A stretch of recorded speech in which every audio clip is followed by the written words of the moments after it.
ఆంధ్రప్రదేశ్ ప్రభుత్వం భూముల రీసర్వే ప్రక్రియను పూర్తిగా రైతుల భాగస్వామ్యంతో పూర్తి పారదర్శకతతో అమలు చేయాలని కీలక నిర్ణయం తీసుకుంది. నోటిఫికేషన్ 13 ప్రకారం భూముల రీసర్వే రైతుల సమ్మతితోనే ప్రారంభమై రైతుల ఆమోదంతోనే ముగియనుంది.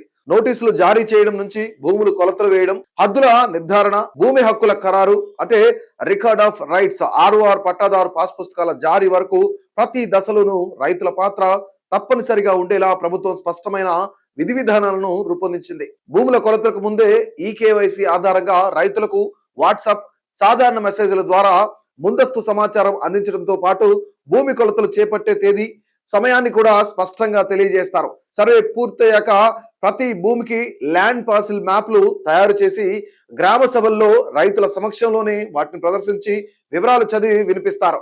ఈ దశలో రైతులు ఏవైనా అభ్యంతరాలు లేదా సందేహాలు వ్యక్తం చేస్తే వాటిని అక్కడికక్కడే పరిష్కరించి ఆ తర్వాతే భూమి హక్కుల ముసాయిదా రికార్డులను ఖరారు చేస్తారు.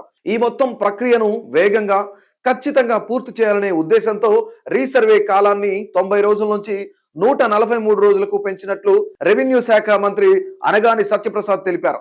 ఇప్పటి వరకు 3 దశల్లో 2097 గ్రామాల్లో రీసర్వే పూర్తయిందని, ప్రస్తుతం మరో 1613 గ్రామాల్లో కొనసాగుతుందని ఆయన వెల్లడించారు. గతంలో నిర్వహించిన భూముల సర్వేలో అనేక తప్పులు జరిగి లక్షలాది ఫిర్యాదులు వచ్చాయని గుర్తు చేసిన మంత్రి ఈసారి అలాంటి లోపాలు పునరావృతం కాకుండా అన్ని జాగ్రత్తలు తీసుకున్నామని తెలిపారు.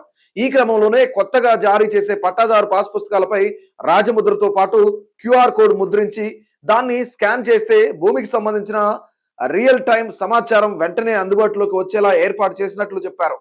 గ్రామ సభల ద్వారా రైతులకు పూర్తి అవగాహన కల్పిస్తూ వారి ఆమోదంతోనే భూముల రీసర్వేను పూర్తి చేయడం వల్ల భూముల రికార్డులు మరింత నమ్మకంగా, తప్పులు లేకుండా పూర్తిగా పారదర్శకంగా మారతాయని ప్రభుత్వం ఆశిస్తోంది.